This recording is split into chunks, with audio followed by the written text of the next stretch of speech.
Sabe aquela sensação de que você precisa seguir certas regras que, assim, ninguém nunca escreveu? Umas regras que, se a gente quebra, parece que alguma coisa muito ruim vai acontecer? Pois é, hoje a gente vai fundo nisso, investigar essas leis secretas que moram na nossa mente e entender por que elas têm tanto poder sobre a gente.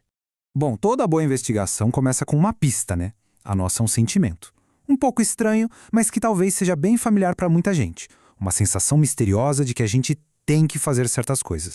E aí, soa familiar? Aquela pressão interna para agir de um jeito específico e junto vem um medo, meio vago, de que se a gente não fizer, algo terrível vai acontecer? Essa é a pergunta no centro do nosso mistério de hoje. É um sentimento que, olha, muita gente tem, mas quase ninguém para pensar de onde ele vem.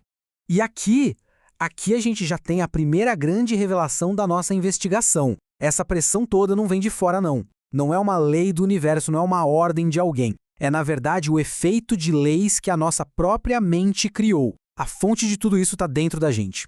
Cá, mas como são essas leis internas na prática? Como é que elas aparecem no dia a dia? Vamos dar uma olhada em algumas dessas regras invisíveis que muitos de nós seguimos sem nem perceber.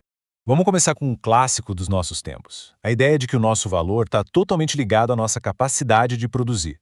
Se a gente não está fazendo, criando, produzindo, a gente não vale nada. Pensa bem que lei interna poderosa, né? Especialmente no mundo de hoje. Agora, olha essa outra, que tem um peso emocional gigantesco. A crença de que amor é uma coisa que a gente precisa conquistar. Que a gente só vai ser amado se agradar todo mundo o tempo todo, custe o que custar. Uma regrinha que pode ditar relacionamentos inteiros, né? E para fechar, uma lei que está conectada com uma das nossas necessidades mais básicas, a de segurança. Aquela ilusão de que a gente consegue evitar o caos, a dor e imprevisto se a gente mantiver um controle absoluto sobre cada detalhezinho da nossa vida e das pessoas à nossa volta.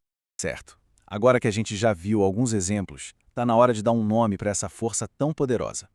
O que será que a psicanálise tem a dizer sobre essas regras que ficam operando ali por trás das cortinas da nossa consciência?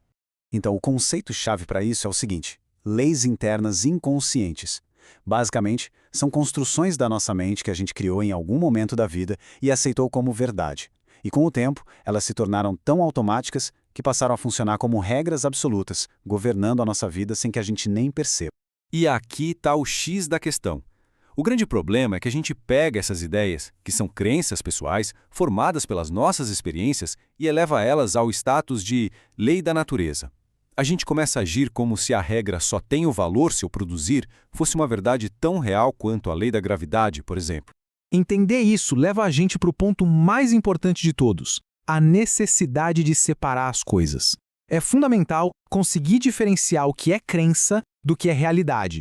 E olha só que interessante esse conflito. De um lado, a gente tem a crença que nos aprisiona, dizendo que essas regras são o que são e pronto. Do outro lado, a gente tem a realidade, que nos mostra um caminho para a liberdade. Porque ela diz, ei, isso são só construções da mente. E o mais incrível é que, se fomos nós que as construímos, nós também podemos questioná-las. E essa é a consequência direta de não fazer essa distinção.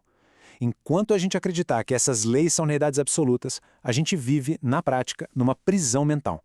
Uma prisão onde as grades são feitas das nossas próprias crenças. Mas, olha, se existe uma prisão, também tem que existir uma chave, certo? Então, como é que a gente encontra o caminho para a liberdade? O processo psicanalítico para se libertar disso pode ser resumido nesses 3 passos.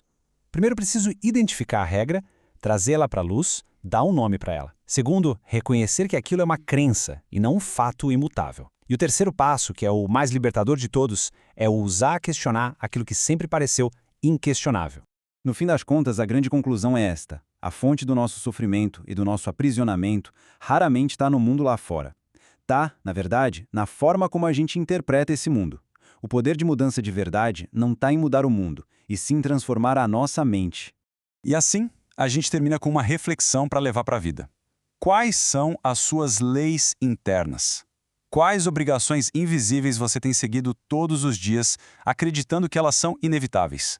Porque, como a gente viu hoje, o simples ato de olhar para elas e identificá-las já é o primeiro e gigantesco passo em direção à liberdade.